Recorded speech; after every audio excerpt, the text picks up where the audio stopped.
नमस्कार सभी को। आज हम पढ़ने जा रहे हैं योगा के बारे में। बीएड सेकेंड ईयर की योगा की फाइल है जो हम आज डिस्कस कर रहे हैं। शिवा कॉलेज ऑफ एजुकेशन सत्र 2021-22 10 SDP लालगढ़ जाटान श्रीगंगानगर। मैं Mindu Singh, class BEd second year, roll number 33 से, सब्जेक्ट योगा एजुकेशन। देखिए नेक्स्ट है, ये मैंने थोड़ा तैयार किया हुआ एक डायग्राम है जो मैं बताने जा रहा हूँ। Shiva college of education Lalgarh Jatan Sriganganagar, और नेम और सेम फर्स्ट पेज का सेम ही है। इसके बाद में ये योगा का करते का एक थोड़ा सा चित्र है, ये आप देख सकते हो। उसके बाद में हमारे इंडेक्स है। इंडेक्स में फर्स्ट है योगा का अर्थ। योगा का अर्थ। सेकंड है योगा का ज्ञान। थर्ड है योगा का योग से योग और ध्यान। फोर्थ है प्राणायाम। फिफ्थ है ये योगासन और मानव शरीर। सिक्स्थ है शीर्षासन। सेवंथ है मीन शीर्षासन। एट है स्वर्गासन। 9 है सूर्य नमस्कार। 10 है धनुषासन। 11 है पुरुषासन और 12 है पश्चिमोत्तासन। ये सब टॉपिक है जो मैंने अभी दिखाए हैं आपको। आगे हम योगा के बारे में डिस्कस करते हैं। योग का अर्थ, यहाँ से हम शुरू करें। योग का अर्थ। योग का अर्थ है योग से योगी बने जो अपनी आत्मा को परमात्मा से जोड़ते थे, जिनका मुख्य आदेश था सब लोगों को आपस में जोड़ना और ईश्वर की उपासना कराना, संसार की बुराइयों से दूर रखना तथा सदा सच बोलना। इसे दूसरे शब्दों में भक्ति योग कहा गया है। यही लोग योगी थे जो अपनी उपासना से सिद्ध की भी कहलाए। उन्होंने सदा मानवता का प्रचार किया। उन्होंने विश्व को यही संदेश दिया कि मानव तो एक ईश्वर की संतान है, पूरी शानता प्रेम के धागे में बंधी हुई है। जो भी कोई इंसान दूसरे इंसान को दुख देता है वो समझो ईश्वर के साथ धोखा करता है। हर आत्मा में परमात्मा बसा हुआ है, किंतु उसे देखने के लिए साधना की आवश्यकता है। साधना इसी योग का दूसरा नाम है। जो लोग योग करते हैं वही सच्चे प्रभु भक्त हैं, और जो लोग योग से दूर चले गए वे रोगी ही रहेंगे। तन के रोगी, मन के रोगी, विचारों के रोगी आदमी को कभी शांति नहीं मिलती। शांति प्राप्त करने का एकमात्र उपाय भक्ति योग है। हमारे ऋषि मुनि जंगलों में क्यों जाते थे? केवल मन की शांति के लिए। आज हम जंगलों में तो न जा नहीं सकते, फिर शांति कैसे प्राप्त करेंगे? ये एक ऐसा प्रश्न मिले जिसे हजारों लोग आपसे पूछते हैं। ये योग करता एक बच्चा है जो आप देख रहे हो। उसके बाद है नेक्स्ट है योगा का ज्ञान। सेकंड टॉपिक योगा का ज्ञान। योगा के ज्ञान में क्या है? हमारे प्राचीन धर्म ग्रंथों के अनुसार योग के 8 अंग माने गए हैं, जो इस प्रकार है। यम, फर्स्ट है यम, सेकंड नियम, थर्ड आसन, फोर्थ प्राणायाम, फिफ्थ प्रत्याहार, सिक्स्थ धारणा, सेवंथ ध्यान, 8 समाधि। उसके बाद नेक्स्ट है त्रियासन। नेक्स्ट अपने टॉपिक क्या है? त्रियासन है।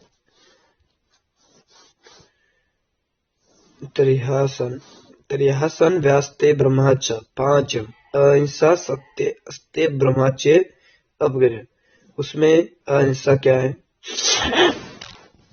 अहिंसा है हमारे प्राचीन ऋषि मुनियों ने विश्व को अहिंसा का संदेश दिया। विशेष रूप से बुद्ध मत, जैन धर्म के भगवान बुद्ध एवं महावीर जी ने तो साफ कहा था अहिंसा परमो धर्मी, जिसका अर्थ है सब प्राणियों के शत्रुता छोड़कर, सब प्राणियों को शत्रुता छोड़कर प्रेम भाव से रहना। सब कर्म मानवता की भलाई और खुशी के लिए है करना, जो कि कष्ट दे उसे इस कष्ट से बदले में कष्ट देने की बात न सोचना। नेक्स्ट अपना टॉपिक है, ये फर्स्ट है। जैसे आपके यहाँ पर ये टॉपिक है, ये योगा करते का है, इसका आप देख पा रहे हो योगा करते हुए इसका। उसके बाद नेक्स्ट है योगा का नेक्स्ट यहाँ पर है, यदि कहीं से कोई दुख प्राप्त हो उसे अपने भाग्य की देन समझकर हंसते हुए सहन कर लेना। ईश्वर को ही सबका दाता ईश्वर को ही सबका दाता, सबका रक्षक, सबका स्वामी, सबका पालनहारा समझना, उस पर विश्वास करना और ये जान लेना कि जब दुख और दया का फल आनंद है। और यही अहिंसा है। जो भी प्राणी अहिंसा का पालन दृढ़ता पूर्वक करते हैं, किसी को अपना शत्रु नहीं समझते, किसी का बुरा नहीं करते। सेकेंड है सत्य। जो लोग अपने ज्ञान के अनुसार सत्य बोलते हैं, शुद्ध हृदय से सत्य का पालन करते हैं, वही ज्ञानी माने जाते हैं। झूठ बोलकर स्वार्थ की सिद्धि चाहना, ये कोई शुभ कर्म नहीं है। जो लोग झूठ का सहारा लेकर अपना स्वार्थ सिद्ध करना चाहते हैं, उनके अंदर डर, शोक, मोह, चिंता, संशय का प्रभाव होने लगता है।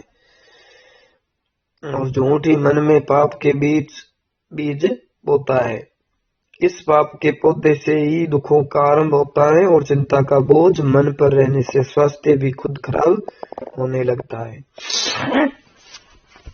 जो लोग सत्य मर्म को छोड़कर झूठ के सहारे प्रवेश करते हैं, संसार में प्रवेश कर जाते हैं, वे बहुत दुखी होते हैं। उसके बाद नेक्स्ट है आस्ते। आस्ते में क्या है? पदार्थ के स्वामी की आज्ञा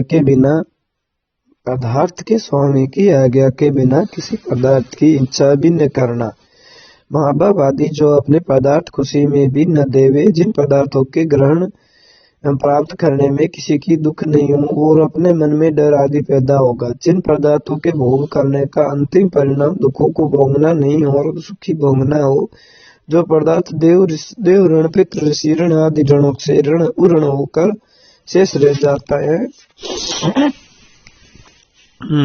जो अपनी आमदनी से अधिक खर्च नहीं करता,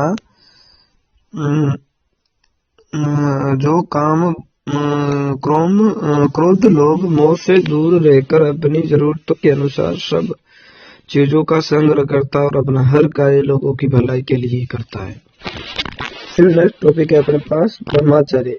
ब्रह्मचर्य में क्या है वो देखते हैं। ब्रह्मचर्य, जो प्राणी मैथुन का त्याग करते हैं, धन नारी के बीच में संभोग संबंध बनाने की इच्छा ही नहीं रखते हैं, वही ब्रह्मचारी बन जाते हैं। उनका ये धर्म होता है कि सदा नीचे दृष्टि रखे और एकांत में वास करे, किसी का स्पर्श नहीं करना है, समय को व्यर्थ नहीं करना है, खाने में सदा शुद्ध खाना तथा प्रभु की याद के लिए सुबह जल्दी उठना। उसके बाद में अपना टॉपिक है अपग्रह। अपरिग्रह में क्या है? स्वार्थ, अभिमान, अत्याचार, झूठ पाकड़ से दूर रहना और बुरी वस्तुओं का त्याग करना। इसके साथ ही लालसाओं की पाम कर देना, पालतू वस्तुओं को दर से न देना, सदा दूसरों की भलाई की बात सोचना, बुरे विचारों को मन में आने न देना, सदा एकांत में शांति की आशा में करना। फिर नेक्स्ट टॉपिक है अपने पास में, नेक्स्ट टॉपिक है योग से युग और ध्यान। मन ही मानव शरीर की सबसे बड़ी भक्ति का नाम है। मानव केवल मांस हाड़ का पुतला ही नहीं है, उसके शरीर के अंदर हृदय, पैर, पई व मन है, जिसके अंदर कई प्रकार के संस्कार और विकार पड़े हैं। यह मत भूलें कि मन पर संसार की हर चीज का प्रभाव पड़ता है।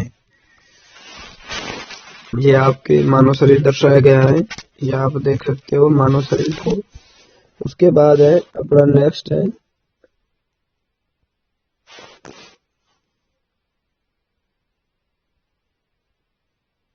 तो नेक्स्ट हम निकालते हैं अपना टॉपिक।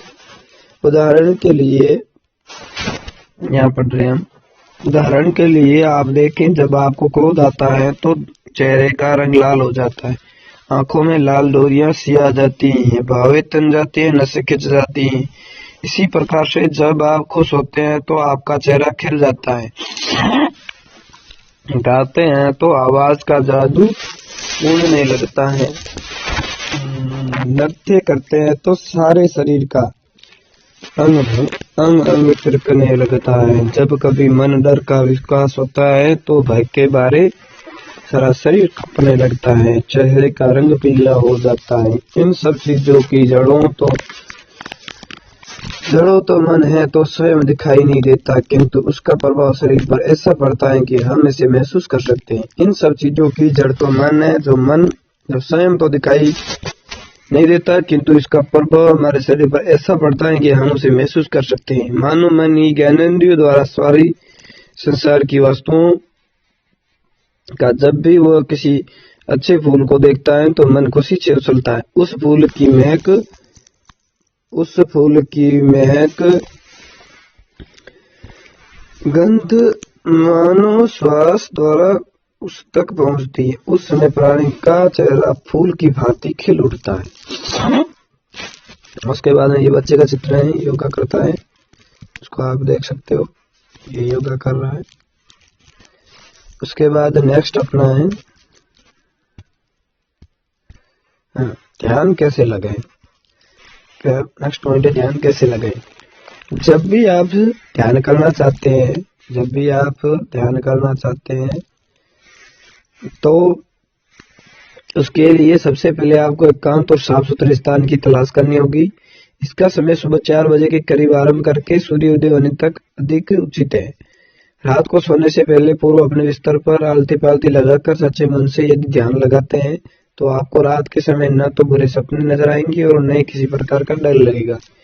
इस ध्यान के लिए आपको सर्वप्रथम जिस योगासन को करना है उसे हम सिद्धांत और पवासन कहते हैं, नहीं तो सुखासन खाना खाने के 3-4 घंटे पश्चात आरंभ कर देंगे। चित्र की तरह अपने यहाँ पर है। चित्र की तरह ये चित्र है यहाँ पर। चित्र की तरह ऐसे ही बैठकर अपने ध्यान को लगाना। अपने ध्यान को मस्तिष्क पर केंद्रित करके बिल्कुल एक ही स्थान पर चट्टान की भांति एक ही स्थान पर पढ़कर टिक कर बैठ जाएं। बस अपने आप को भूल जाए और अपने आप के मस्तिष्क पर टिक जाए। उसके बाद टॉपिक है प्राणायाम। ये प्राणायाम करता है। ये प्राणायाम करता है और इसका हम टॉपिक देखते हैं। प्राणायाम क्या है। प्राणायाम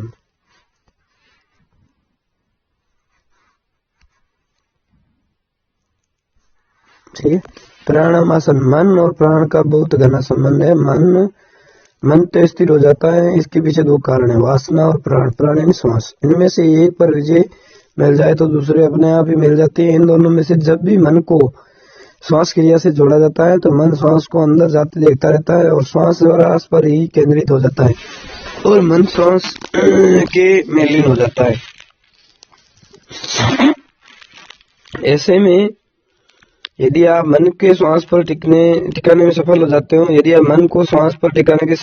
हो तो मन इंद्रियों और उनके विषय से अलग हो जाता है। आंखें देखती नहीं है, कान सुनना बंद कर देता है, नाक सूंघना बंद कर देती है, त्वचा को स्पर्श महसूस नहीं करती। मन भी हर प्रकार के विचार से दूर हो जाता है। सभी चिंताएं समाप्त, अब कल्पनाएं समाप्त, इच्छा नहीं कोई तो भावना नहीं कोई आशा नहीं, संसार से दूर, बहुत दूर। श्वास वर्तमान इस क्षण की सबसे बड़ी सच्चाई है। श्वास हमारे अंदर भी है, बहुत बाहर भी है। मन की गति सीमित है, श्वास के बराबर ही इसकी गति हो जाती है। मन इस समय किसी इच्छा की उत्पत्ति नहीं कर रहे हैं। ये बात साफ रखें कि साधारण मन के स्वभाव के विरुद्ध कोई काम न करें। यदि आप कैसा करेंगे तो मन विद्रोह कर देगा और इससे आपके जीवन में अनेक बाधाएं खड़ी हो जाती हैं जो प्राणी जीवन को आगे बढ़ाने में रुकावट पैदा करती है। उसके बाद में मन जिसके बस में हो जाता है वही व्यक्ति महान बन जाता है। जैसे कि तपस्वी लोग करते हैं, सर्वप्रथम लोग योग द्वारा अपने मन पर विजय प्राप्त कर लेता है। नेक्स्ट टॉपिक है अपना योगासन और मानव शरीर। योगासन का अर्थ है कि शरीर के अंदर के भागों को स्वस्थ रखा जाए और मानव का बाहरी रूप जो दिखाई दे रहा है वो तो खाली एक पर्दा है। इसे देखकर अंदर के भाग के बारे में कोई भी अंदाजा लगाना कठिन है, जबकि हमारे पास अंदर का ज्ञान वो क्योंकि हमारे शरीर के चलाने वाले सारे के सारे अंग अंदर ही अंदर काम करते हैं। मानव शरीर के अंदर का हर भाग 24 घंटे कार्य करता है और हमारे शरीर में लाखों नाड़ियां काम करती है। यदि इनमें से एक भी नाड़ी में भी छोटी सी खराबी आ जाती है तो पूरा शरीर बेकार लगने लगता है। केवल अधिक खाने पीने अथवा अधिक शक्तिशाली भोजन खा लेने से तो हम स्वस्थ नहीं रह सकते। खाना भले ही हम सदा खाएं, हमारे शरीर की पाचन शक्ति ठीक है तो हम सूखी रोटी खाकर भी स्वस्थ रह सकते हैं। कुछ लोग सूखी रोटी खाकर भी स्वस्थ रह सकते। कुछ लोग अधिक खाने में ही सेहत बनाना समझ बैठे हैं, यह उनकी बहुत बड़ी भूल है। बहुत बारे लोग अपने लिए स्वयं लोग खरीदते। कुछ लोगों को तो मैंने केवल धन के लोभ में ही अंधे होकर खाने पीने की भी परवाह नहीं करते। मुर्गा सुबह 5 बजे को लंबी आवाज निकालकर लोगों को बता देता है कि अब सुबह हो चुकी है, सब लोग जाग जाओ। और सूर्य भी अपने समय पर प्रभात होने की सूचना देता है और संसार की चलाने वाली कोई भी शक्ति, इसी शक्ति से पूरा संसार चल रहा है। इसे आप ईश्वर का ही है। प्रकृति के बाद उसी एक ही है, उसी शक्ति से पूरा संसार चल रहा है। इसे आप ईश्वर की शक्ति से मानव जाति का जन्म हुआ और आज का मानव अपने आप को शक्ति का बड़ा समझ बैठा है। वो भूल गया है कि प्रकृति से टक्कर लेना इतना सरल नहीं है। उसके बाद में शीर्षासन।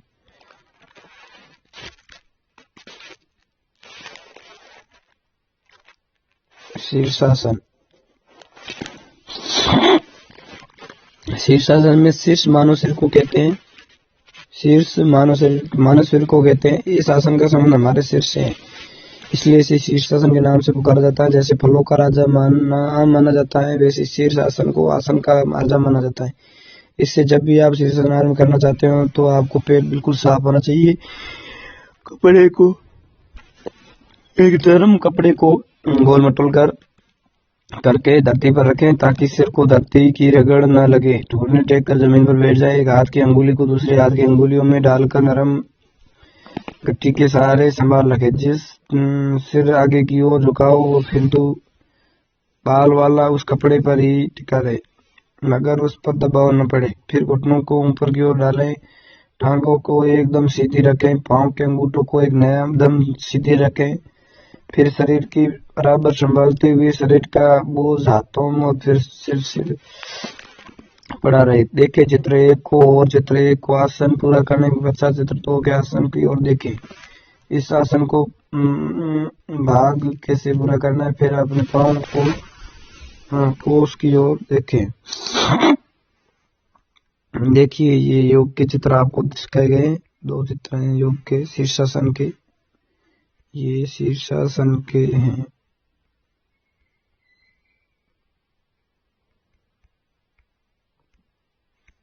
जो आप देख रहे हो, ठीक है। उसके बाद नेक्स्ट है उठाते हुए। यहां से पढ़ रहे हैं। उठाते हुए धीरे धीरे ऊपर ले जाए। प्रथम आसन केवल 10 से 15 सेकेंड ही किया जाए, किंतु हर रोज इसे करते हुए समय को बढ़ा सकते हैं। अपनी नजर को एकदम सीधा रखें। कुछ लोग इसे एकदम सीधा नहीं कर सकते, इसलिए आरंभ में इसे दीवार के सहारे भी कर सकते हैं। फिर इसके लाभ एवं उपयोग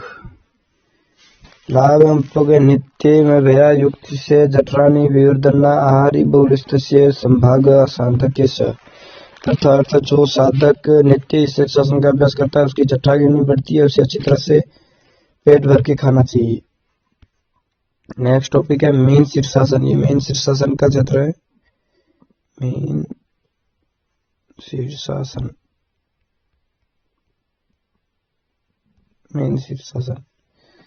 ठीक है। नेक्स्ट हम देखते हैं मेन शीर्षासन के बाद टॉपिक क्या है। मेन शीर्षासन। पहले शीर्षासन विधि को देखते हुए अपने सिर के नीचे मोटे यानी अपने कपड़े का जो भी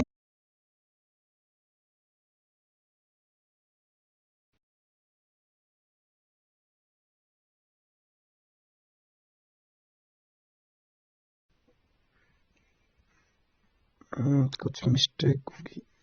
चलो अभी ठीक है। पहले शीर्षासन विधि को देखते हुए अपने सिर को नीचे मोटे गट्ठर को बांध लें। इसके लिए सबसे पहले चित्र का ध्यान से देखें। दोनों हाथों की कोहनियों को धरती पर टिकाकर फिर दोनों हाथों को अंगुलियों को आपस में फंसा दे। सिर के किस भाग को टिकाया जाए, यही बात जानना जरूरी है। सिर के इस भाग के बीच वाला भाग चांद को टिकाना गलत है। इससे हानि होने का भी डर है। शीर्षासन करने से खून का प्रवाह शुक्राशय की ओर न जाकर मस्तिष्क की ओर जाता है, जिससे मनुष्य उद्रित बनता है और वीर्य की गति तेज होने से शोफन दोष, धातु वायु पर आदि रोगों का नाश हो जाता है। शरीर का सख्त और शक्तिशाली बनाता है, आयु बढ़ती है, मैदा ठीक देता है और पुरानी से पुरानी कब्ज दूर हो जाती है। फिर अपना नेक्स्ट टॉपिक है स्वर्गासन। स्वर्गासन में क्या है?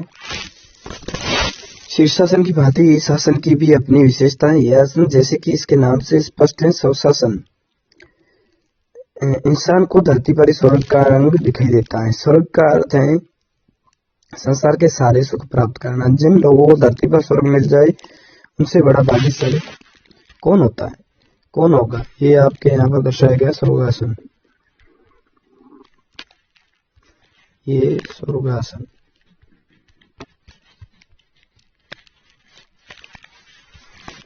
ठीक है, जो आप ध्यान से देखिए।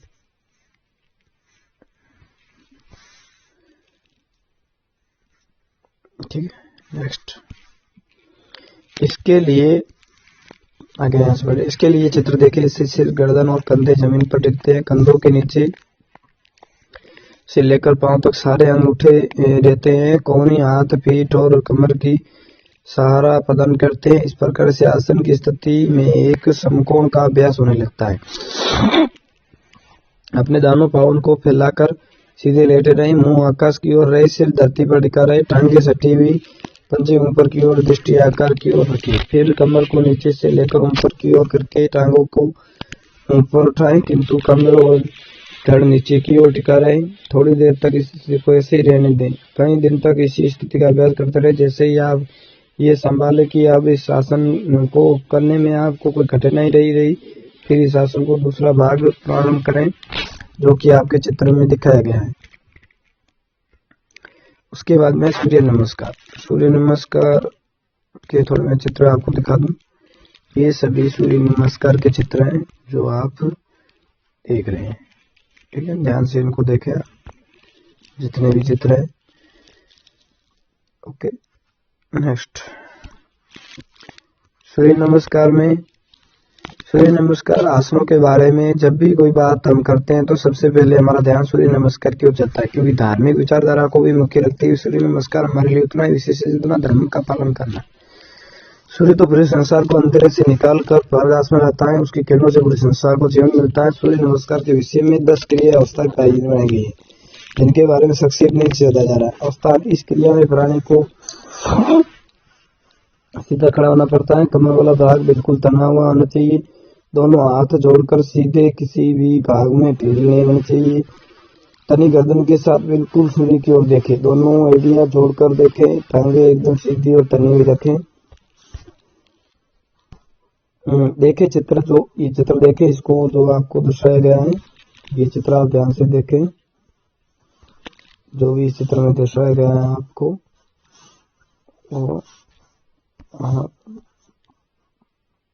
देखिए। ठीक है, अब देखिए नेक्स्ट। देखिए चित्र जो कि देखिए चित्र जो व्यक्ति हाथ जोड़े खड़ा है उसकी जो अवस्था है आपको ठीक उसी अवस्था में रहना है। फिर ऊंची आवाज में जोर के उच्चारण के साथ ओम, फिर धीरे धीरे इस आवाज को धीमा करते हुए और फिर 3 बार जैसे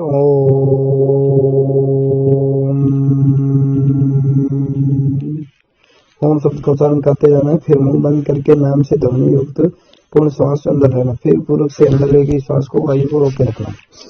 फिर में जानुसन में क्या है, इसमें दूसरी अवस्था को, इसमें पहले अवस्था में किए गए कुंभक को कायम रख के टांगे सीधी रखते हुए नीचे की ओर झुके दोनों हाथों को जमीन पर रखे। फिर नाक को दोनों हाथों के मध्य में भाग में लगाए। फिर उसे रोकी हुई वायु को नाक के रास्ते बाहर निकाल दें। साथ ही पेट का अंदर खींचने की प्रयास करें और फिर अपने मन में विचार लाएं, मुझे तेजस्वी शक्तिशाली निरोगी बनना है, मुझे हर बीमारी से सीधा पीछा छुड़वाना है, मुझे मन की शांति चाहिए, शांति शांति शांति। शांति की आशा रखने वाले हर प्राणी की सूर्य नमस्कार इतिहास। ये सूर्य नमस्कार के भी अलग अलग पॉइंट है जो आप देख रहे हैं, उसको ध्यान से आप देखें और समझें, ठीक है। उसके बाद है उद्रवक्षण। उद्रवक्षण में क्या है ये आप ध्यान से देखें इसको। सूर्य नमस्कार तीसरी अवस्था उद्रवक्षण कहते हैं। इसमें दोनों बाहों को सीधे रखते हुए एक पांव को पीछे की ओर ले जाए और उस पांव का घुटना और उसकी अंगुलियां धरती पर रखे और फिर दूसरे पांव का घुटना कोप के नीचे से भुजा के सामने लाएं। फिर सिर को आग पीछे की ओर ले जाएं, नजरें आकाश की ओर रखें, पीठ और कमर को झुका लें, कुंभक को करें, कमर से दोनों ओर बदलते हुए आगे पीछे की ओर ले जाएं। तुलित रूप कुंभक को, तुलित रूप क्या है, कुंभक को करते हुए दोनों पांव पीछे रखे, पांव के दोनों अंगूठे धीरे धीरे और दोनों घुटने सटे हुए रहने चाहिए। बाजू को एकदम सीधा रखें, एड़ी को एकदम स्थिर रख सबकी हम एक ही रेखा को सीधे में रहना चाहिए। दोनों हथेलियां और दोनों पांव अंगुलियों पर सारे शरीर का बोझ आ जाता है। साष्टांग, साष्टांग क्या है ये पॉइंट हम देखते हैं। ये इस आसन की पांचवी अवस्था है। इसे हम कुंभक को न छोड़ते हुए घुटनों को धरती पर लगाए, हाथ के तलवे तथा पांव अपने समान स्थान पर रखें, डंडली गले से नीचे भाग जाए। उसके बाद नेक्स्ट है ये योग दिवस का है। योग दिवस जो 21 जून को मनाया जाता है। 21 जून को अंतर्राष्ट्रीय योग दिवस मनाया जाता है। अंतर्राष्ट्रीय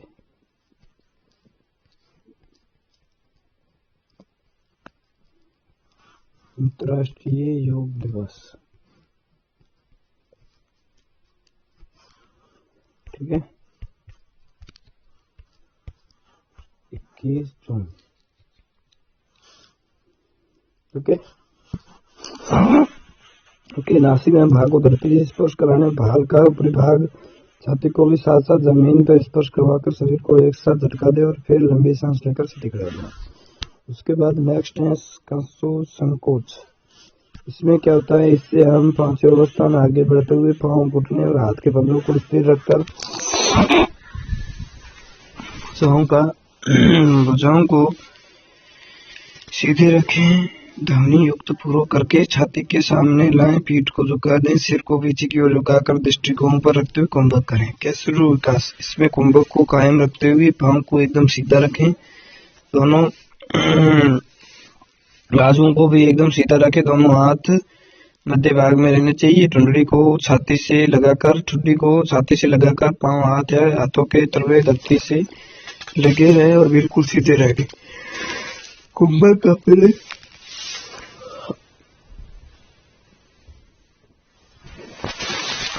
अपने स्थान पर बना रहे। उसके बाद है धनुषासन। धनुषासन तीर्थमान, ये आपके धनुषासन है। धनुषासन, इस आसन को तीर्थमान आसन भी कहते हैं। जैसे देखिए चित्र में क्या दिखाया गया है वो देख लेते हैं। ये धनुषासन है, इसे कैसे कर रहा है ये आप देख सकते हैं। धनुषासन, इस आसन को तीर्थमान आसन भी कहते हैं। देखिए चित्र, इस क्रिया में किस प्रकार से मानव शरीर को तीर कमान की भांति दिखाए गए हैं, यदि कारण है कि इसको धनुषासन कहते हैं। इस आसन की विधि योग शुरू से इस प्रकार बताएगी। सबसे पहले धरती पर पेट के बल लेट जाए और फिर दोनों टांगों को मुंह उठाकर हाथों से इस ढंग से पकड़े कि आपके नितंबों का सारा बोझ धरती पर पड़े और टांगों की और हाथों से अपने आप को, अपने शरीर को संभाल कर रखें। फिर लंबी सांस निकालते रहें। अब धरती पर नितंबों के सारे न रखकर पेट के बल का प्रयास करें। दोनों टांगों को घुटने से मोड़े, दोनों हाथों को पीछे की ओर मिलाकर टखने को पकड़े। देखिए चित्र में ये बात आपको स्पष्ट दिखाई देगी कि इस आसन को कैसे करना है और इसकी पूरी रूपरेखा आपके सामने। जैसे ही आप टखनों को पकड़ने का प्रयास करते हैं, इसे पकड़ने के पश्चात पकड़ी हुई टांगों को खींचने का प्रयास करें। फिर सिर को पीछे की ओर ले जाने की कोशिश करें और दृष्टि भी पीछे की ओर होनी चाहिए। कुछ देर तक सांसों को रोकें, फिर कुछ देर पश्चात सांस को खुला छोड़ दें। उसके बाद है पुरुतासन। पुरुतासन, ये आप जो देख रहे हैं पुरुतासन है, इसका आपको चित्र भी दर्शाया गया है यहाँ पर। ये आपको पुरुतासन का चित्र है जो आप देख रहे हैं। अब हम पढ़ेंगे पुरुतासन। पुरुषासन क्या होता है? धरती पर चित होकर चित्त लेटकर दोनों पांव सीधे रखें, फिर दोनों को अपने शरीर के साथ जोड़कर रखें, जिसके फिर लंबी सांस लेकर हवा को बाहर निकाल दें। इसके बाद दोनों टांगों को ऊपर की ओर बिठाकर एक एकदम सीधा आकाश की ओर ले जाएं। इसके बाद सिर को जमीन से लगाएं। अब दोनों हाथों की पीछे की ओर ले जाकर दोनों पांव के लोगों को अंगूठों को पकड़ ले और ठोड़ी को छाती से लगाकर कुंभक बनाए रखें। फिर पूर्व तथा रोचक क्रमशः घात देखें और क्षेत्र को इस आसन को निरंतर करने से विकास, अंगीकार, बुढ़ापा, दमा, पुरानी खांसी, खून की खराबी आदि सब रोग दूर हो जाते हैं। लाभ, इससे हमारे शरीर को बहुत फायदा मिलता है और व्यायाम या योग करने से शरीर हष्ट-पुष्ट तरोताजा रहता है। शरीर के विभिन्न रोगों का निवारण योग करने से होता है। फिर आप देख रहे हो पश्चिमोत्तानासन। पश्चिमोत्तानासन क्या है? इस आसन को शरीर के पिछले भाग से ताना जाता है, जैसे आप चित्र में देख रहे हो कि आपके चित्र में जो आपको दिखाई दे रहा है, जो आप देख सकते हो। इस आसन से शरीर के पिछले भाग को ताना जाता है, इसलिए हम इस आसन को पश्चिमोत्तानासन कहते हैं। इस आसन को अलग अलग 5 तरीकों से किया जाता है।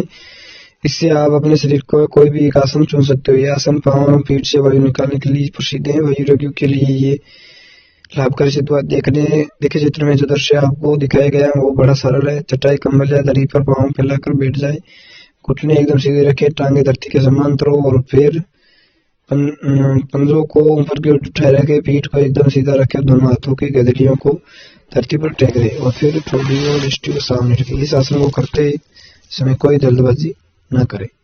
उसके बाद क्योंकि ऐसा करने से कहीं झटका लग जाता है, हरण की बड़ी सावधानी से मोड़े, अन्यथा कोई नाड़ी पर चढ़कर किसी रोग को जन्म दे सकती है। यह आसन काफी कठिन है, इसे पिछली बार ही ठीक से करना संभव नहीं है। यहाँ कुछ दिन अभ्यास करने के बाद आसन हो जाएगा। लाभ, संभोग के समय जो नारियां शीघ्र थक जाती हैं, उनके लिए आसन बहुत उपयोगी है। इसलिए नारियों इस आसन को अधिक लाभ उठा सकती हैं। पुरुषों को भी इस आसन को काफी लाभ हो सकता है, काफी मजबूत होगा। चित्र में आपको इस आसन का और संग दिखाए गए हैं और विशेष रूप से पुरुषों के लिए ये चित्र में आपको दर्शाए गए हैं। उसके बाद यहाँ तक आपका काम पूरा हो जाता है। Thank you all.